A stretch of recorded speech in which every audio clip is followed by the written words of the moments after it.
This is Boomer Life on CL 650. Help! I need somebody. Help! Not just anybody. Help! You know I need someone. Help! And welcome back to The Law Show on CL 650. I'm Zach Spencer, and today we're focusing on a stressful process for many people when personal injury, often car accidents. And we have two lawyers from McQuarrie LLP, Neil Mulholland, Associate Counsel, and Kevin Hyde, Partner at McQuarrie LLP. Now, we didn't get into it at the beginning. It's kind of my fault here. Neil, we didn't get into your background and how you ended up in this line of, or this area of law. What's your path to McQuarrie LLP? Well, I grew up on the Sunshine Coast and went to UVic. Oh, well, it was liquid sunshine in my days, but went to UVic for my undergraduate degree and then went to UBC, graduating in 1996 with my what was then called an LLB, which stands for? Bachelor of Laws. Okay. And there's a long story about why it's laws and not law, but that's way beyond the scope of this conversation. So there's some Latin in there. There's some Latin in there. Okay, yeah. 1997, I was called to the bar, so I'm now 20 years into this business and worked in-house at ICBC, as I mentioned earlier, for about 5 years. And then went into private practice in New Westminster about 14, 15 years ago, and have been in that role one way or another ever since. Doing the same area of law? Doing the same area of law. In fact, I've been doing the same thing pretty much since my articling year. And does ICBC get a lot of new lawyers out of law school to cut their teeth on their files? Do they do that, or did they then? They did then. To be honest with you, I don't know whether they still do or not, but the kind of work arrangements that ICBC offered in-house were actually quite attractive to young lawyers and lawyers with young families and so forth. So it's a good place to start. Yeah. And it was an opportunity as well to gain some trial experience, which it would have been difficult for me to have gained in private practice at that early stage of my career. And so I got a taste for the trial work fairly early on and realized that I kind of enjoyed doing it. Once I moved into private practice. That seems to be a common theme with the lawyers that come in here that actually get to go to court, that's kind of like the highlight. They really enjoy that part of it. Well, if you don't enjoy it, you'll hate every second of it, because it's public speaking and all those things. It's intense, it's stressful, you've got to be on your toes mentally, for an entire 5 to 10 day period or more in some cases. And so it's one of those things that wears you down quickly. Is it at all like the movies or the TV shows? Exactly. No, it's not. It's much more boring. Much uglier people speaking. Yeah, they're not all cast out of Hollywood, right? That's quite true, and it's tedious in many aspects as well. I remember in my articling year, the first time I was assisting on a trial, and pretty much 2 months leading up to this trial, we were staying in on weekends. I was assisting one of the senior litigators on the claim. And, of course, basically we got to court and there was 3 other trials ready to go in the same courtroom before one judge, and we got bumped. And fast forward another 6 months later, we show up on the doorstep of the courthouse, settles right before we go in. Work. So I'd sacrificed, I don't know how many weekends and put all the work into it, and eventually it just settled. It got adjourned the first time and then settled the second time. We tried to get into the courtroom. But your client was happy. But our client was happy, and we got the best result possible, which is often on the doorsteps of the courtroom. And just having a law firm represent you, a lawyer to represent you that's willing to take it to court if ICBC is not being reasonable or fair is the best lawyer to have. And that's the voice of Kevin Hyde, partner at McQuarrie LLP. So let's go through the Coles notes of your ride to McQuarrie LLP. My ride to McQuarrie. Well, interestingly enough, my father was actually the first articles student at McQuarrie Hunter. Really? Back then, McQuarrie Hunter. I don't have to put a quarter in the jar. LLP. Actually, it was a much longer name, I think. There was the 8 partners from New Westminster, all QCs, that formed this the firm. That's a lot of letters. 50 years ago, I think, because we have our 50th anniversary this year. But in any event, he was the first articling student, stayed there for a couple of years. And when I interviewed with McQuarrie after my articles, it was my first interview, and I said, of course. And I actually lived in Vancouver at the time and always thought I'd move out there eventually, but this was a stepping stone. But here I am, close to 10 years later, still here, and it's a great place to work, and it's the right place to be at the right time.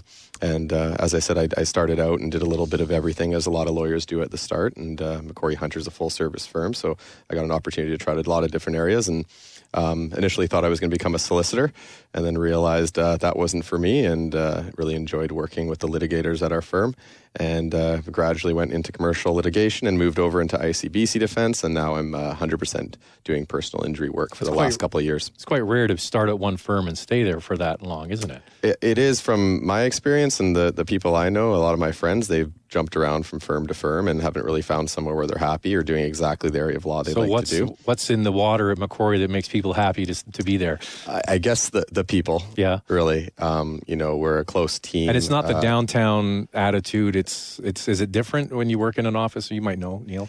Is it different working in a downtown setting? Well, I can answer that one because I just had this conversation the other day with one of my friends in the early part of our career. And I was in trial, I think within my first 3 years, I conducted 4 or 5 trials, whereas he was carrying a senior lawyer's, bag into the courtroom or just doing a little small piece of the puzzle, and not really, once he hands in that memo, doesn't hear back about it, and it just disappears, and he wasn't really included in the file. What McQuarrieHunterLLP does very well, 50 cents, it's adding up, is they train their lawyers very well and get them, the litigators get into court early on in their careers. Right? Yeah. And do you think he's still going to be carrying the senior partner's he's out of there now. Oh, okay.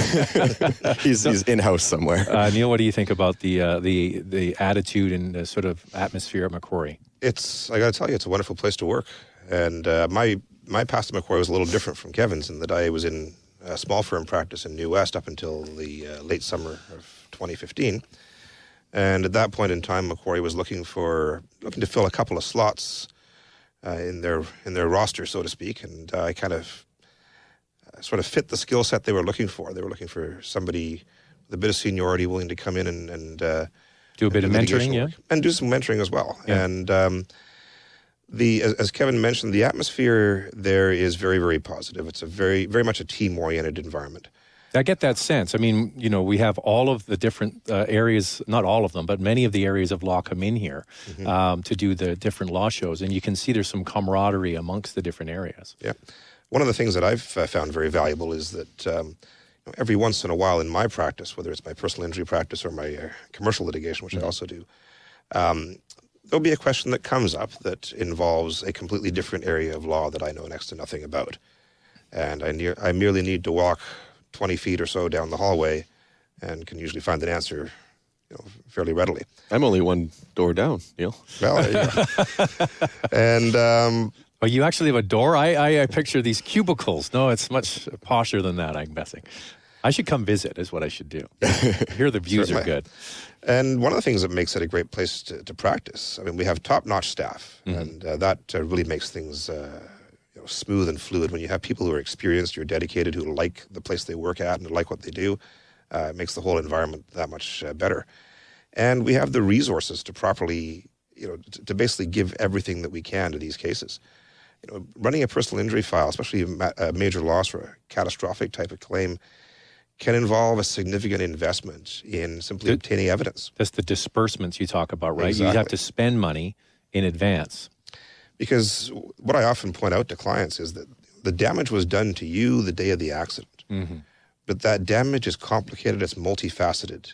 There are different ways of looking at it and different ways it's going to affect you. And what we have to do is measure that. And sometimes that measurement is fairly simple. It's simply getting a medical report from the family doctor that says this is the injury, this is the treatment, this is the prognosis. But in more significant cases, you are usually looking at kind of orchestrating a series of medical specialists. There may be a psychiatrist involved, there may be an orthopedic surgeon involved, there may be a neurologist, there may be an economist to try and give us some sense as to the impact on someone's earnings abilities, for example, maybe vocational specialists. All of these people expect to be paid for their services. Many of them are very highly trained professionals who expect to be paid rather well for their services. Sure. And so having the resources to be able to,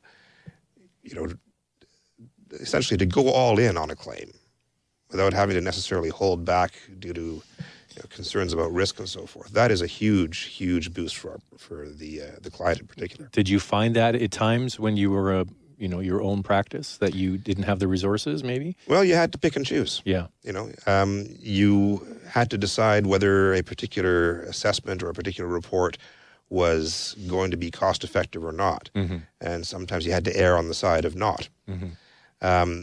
What we are able to do at Macquarie is we're able to basically thoroughly investigate somebody's situation, the injuries, the impacts on their income, and so forth.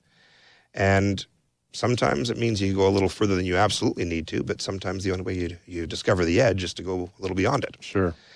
And it means that we can do this sort of exhaustive investigation of what our client has lost. So what's the longest case that you've had that took the longest amount of time to do all of that research and come to a resolution? We have a case right now that we're working on that has about 12 or 13 experts that we'll be calling, and it's set for 25 days, I believe. But Neil, you've done some long trials in the past, I believe. But in terms of the longevity of the file itself, from the date of the accident to the final resolution, my personal record was 13 years. Whoa, that's amazing. Yeah. Now that involved head injuries to a client who was a child at the time. So you had to let them mature in order to see what the result Exactly. was. Right? Okay. You had to wait until essentially they'd gone through a post-secondary program before you could really see where the loss was. Mm. And as Kevin points out, you can end up in a situation where you have easily a dozen witnesses, and virtually all of them are either doctors or other professionals. Mm-hmm. The trial length becomes significant. 20, 25 days in trial, that's 5 weeks. And the ability to handle a claim like that when you're in a small, say, 2 or 3 person practice is limited. If you're away from your office for 5 weeks, yeah, the work doesn't stop flowing, the Sure. telephone calls don't stop coming in, and people, many of whom are the rest of your clients, have expectations that you're going to be there to answer their questions, and there you are in a courtroom. So the ability to kind of move my practice more towards a specialization in trial work has been a major plus for me personally, because this is where I've noticed that my strengths seem to lie in this line of work. And it's been getting us the results. I mean, at the end of the day, 97% of these things settle because of the 3% that go to trial. that's right. That's the hammer, right? That Exactly. you hold over people. That's the voice of Neil Mulholland, Associate Counsel at Macquarie LLP. We also have Kevin Hyde, partner at Macquarie. We're going to come back and we're going to get into some of the specifics and maybe some examples about some complex cases next on The Law Show on CL 650. Celebrating the baby boomer lifestyle. This is Boomer Life on CL 650.